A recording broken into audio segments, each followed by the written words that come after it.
I'm Sharon Goldberg. I'm an internal medicine physician. I've practiced medicine for 21 years, and my background is mostly academic internal medicine, hospital-based, clinical research, and medical education. I am going to skip many of the things I wanted to say because I didn't realize it was only 5 minutes. Wireless radiation has biological effects, period. This is no longer a subject for debate when you look at PubMed and the peer-reviewed literature. These effects are seen in all life forms: plants, animals, insects, microbes. In humans, we have clear evidence of cancer now. There is no question. We have evidence of DNA damage, cardiomyopathy, which is the precursor of congestive heart failure, neuropsychiatric effects. So 5G is not a conversation about whether or not these biological effects exist. They clearly do. 5G is a conversation about unsustainable healthcare expenditures. Why do I say this? We've been sitting on the evidence for EMR and chronic disease for decades. And now we are seeing all these epidemics appearing.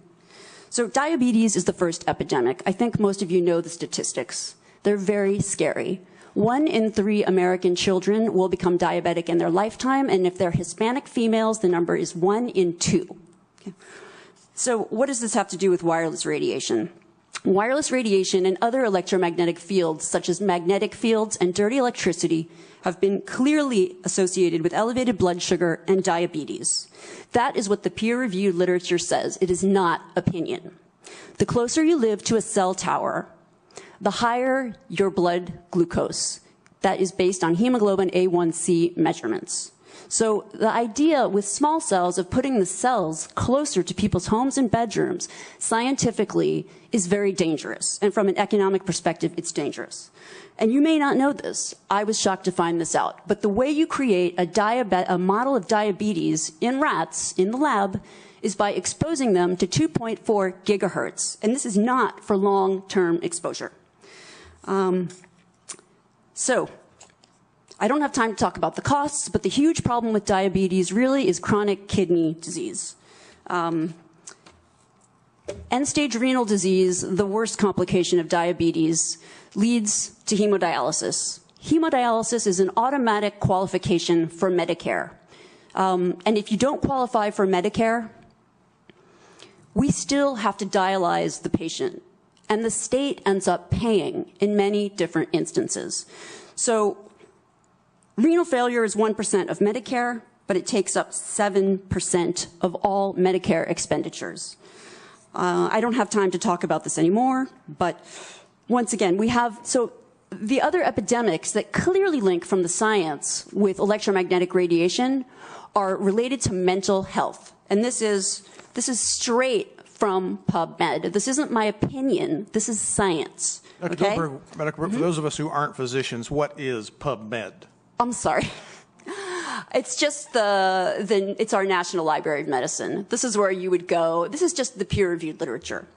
So we have 3 epidemics that clearly, they're essentially one epidemic. We have deterioration of mental health in the United States. And if you look really at the science, what does it show? And these epidemics are our suicide epidemic, epidemics in violent, shootings, and the opioid epidemic. And I don't have 5 minutes is not the time to talk about this. This is in the peer-reviewed literature. I have a file to submit for the record. But these are facts. These are things that have just been glossed over by the wireless industry. And I really don't have time to talk about them in 5 minutes. I wish I did. But we need to examine our epidemics in the context of our EMF exposures. What does that mean? That means that the CDC, tracking these epidemics, we need to start measuring how much radiation are people being exposed to. And before we roll out 5G, and this means there are 4 kinds of electromagnetic fields that we know are harmful to human health. So radio frequency radiation, magnetic fields, dirty electricity, and electric fields, okay? Our exposure, any given person, and all humans are affected by EMFs. Our given exposure has nothing to do with the research that my colleagues are going to cite. with the National Toxicology Program. That is an assessment of the risk of one cell phone in the near field, okay? What is our exposure in a day? It's not one cell phone. It's cell phones, it's multiple wireless networks, it's smart meters, it's cell towers. It's this sandwich, and it all adds up. And this is a serious problem for occupational health, public safety, and personal safety. And I feel that it's irresponsible to be even talking about the Internet of Things and rolling out a new untested technology when we're not even measuring what are our current exposures from the current network. The big game changer is that 5G will use much higher frequency bands than previously thought viable for mobile broadband and other applications. Such millimeter wave signals have physical properties that are both a limitation and a strength. They tend to travel best in narrow and straight lines, and they do not go through physical objects as well. But brilliant engineers have developed new antennas that can aim and amplify signals. Now, to make this work, the 5G build-out is going to be very infrastructure intensive, requiring massive deployment of small cells. I'm confident that the actions will lead to a cornucopia of unanticipated, innovative uses and will generate tens of billions of dollars in economic activity. And that's damn important, because it means that U.S. companies will be the first out of the gate. And that is why 5G is a national priority. And stay out of the way of technological development. Unlike some countries, we do not believe that we should spend the next couple of years studying what 5G should be or how it should operate. The future has a way of inventing itself. Turning innovators loose is far preferable to expecting committees and regulators to define the future. We won't wait for the standards. We're already seeing the industry gearing up to seize this opportunity. Verizon and AT&T tell us they'll begin deploying 5G trials in 2017, and the first commercial deployments they're talking about are expected in 2020. And we're not done. As part of our July 14 action, we also plan to ask for comments on opening up other high-frequency bands. Many of the high-frequency bands that we will make available for 5G currently have some satellite users, as well as some Defense Department applications, or at least the possibility of future satellite and defense users. This means sharing will be required between satellite and terrestrial wireless, an issue that is especially relevant in the 28 gigahertz band. But if anyone tells you that they know the details of what 5G is going to become, run the other way. If something can be connected, it will be connected. Hundreds of billions of microchips connected in products from pill bottles to plant waterers. We must reject the notion that the 5G future will be the sole provenance of urban areas. The 5G revolution will touch all corners of our country. A lot more antenna siting decisions by local governments and tightened our shot clock for siting application reviews. America's local governments will play an important role in determining how we fulfill this national priority. You can be sure of only one thing. The biggest Internet of Things application has yet to be imagined. Tens of billions of dollars in economic activity. And that's damn important.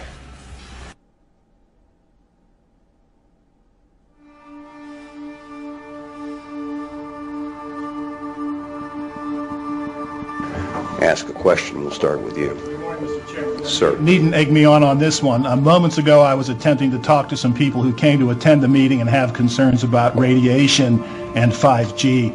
And one of your security force intervened, told the guy he couldn't show me the T-shirt that he had wished to display at the meeting, forced him to put it away, and confiscated my FCC-issued ID. Is this consonant with the discussion that ought to be taking place here, and what's your reaction to this action by your staff?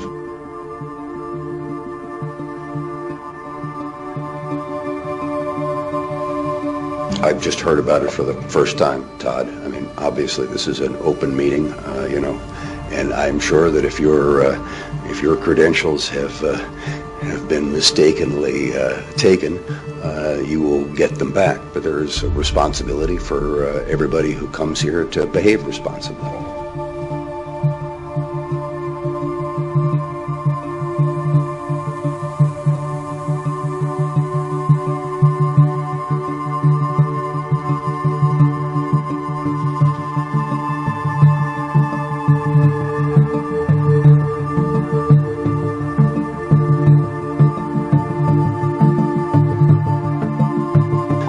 By approving the Spectrum Frontiers Order, the United States becomes the first country in the world to identify and open up vast amounts of high-frequency spectrum for 5G networks and applications. This is the most significant step yet.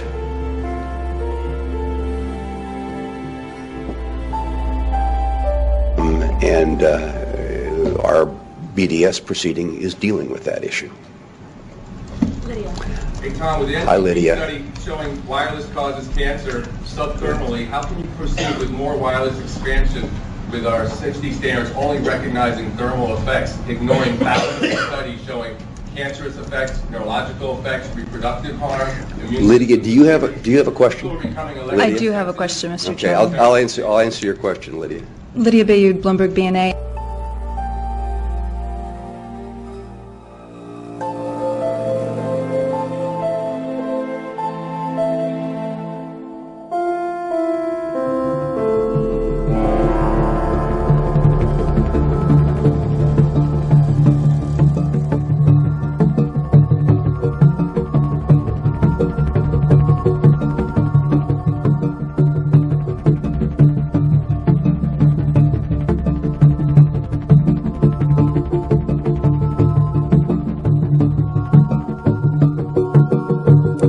Okay, I will link below to this very important interview that is posted on Take Back Your Powers channel.